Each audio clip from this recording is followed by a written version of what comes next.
What prompted you to visit Egypt? My daughter and my grandkids and my son-in-law moved over there last March. We told them at the time that we would get over there to visit them eventually, because I wanted to see Egypt. I've always had this great desire to see the pyramids and all the other sites that are there. So having them move over there finally gave us the reason to go over there and visit everything. That basically is why we went. What were the places and things that you most wanted to see?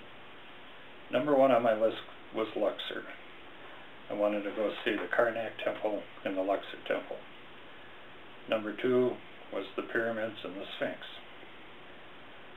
After that, I wanted to go up to Alexandria because they've got some great museums up there. They also have a submarine ride where you can see statues that have been broken, fallen into the sea. You can take the submarine and go see them. And my son-in-law told me they got the world's greatest fish restaurant up there too.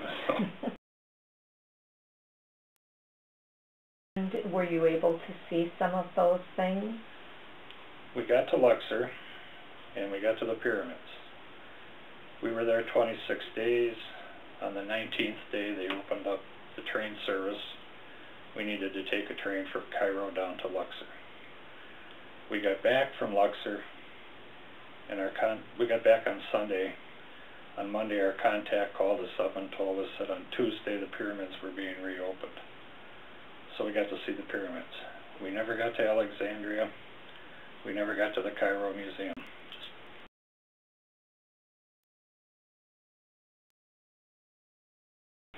As you were there, when did you realize that something historic was beginning to take place, and how did you feel about that? It probably would have been the first Wednesday we were there. We had gone to the train station to pick up the tickets because we were scheduled to go to Luxor that Friday.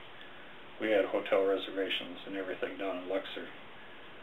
We got down to the train station and they told us no tickets were available. So we took off and started driving back to my son-in-law's apartment.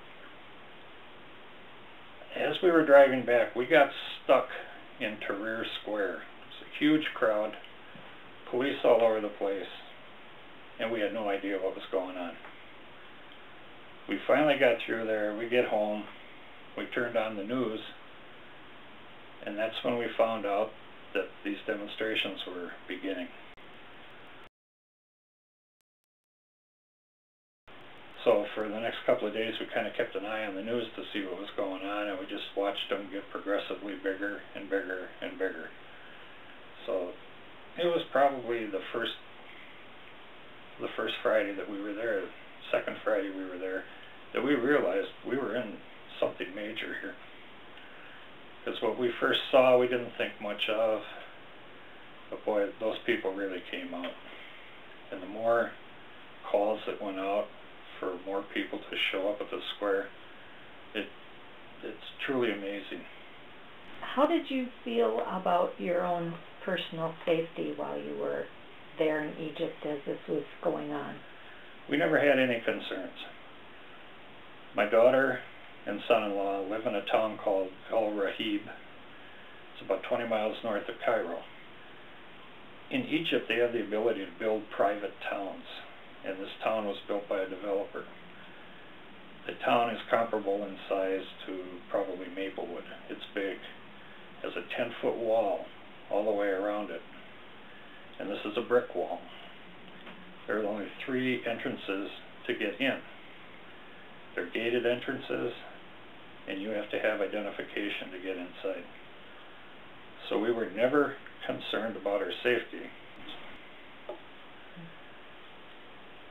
The Egyptian people, by and large, really like Americans. We never had a problem. And Americans really stand out there. We're bigger than they are. We're lighter skinned than they are. Our hair is longer than theirs is. We'd go driving down the road and people would be looking at the cars and looking at us because they knew we were Americans. But you don't know how many times, you can't imagine how many times we were told Thank you for staying. We really need you people here.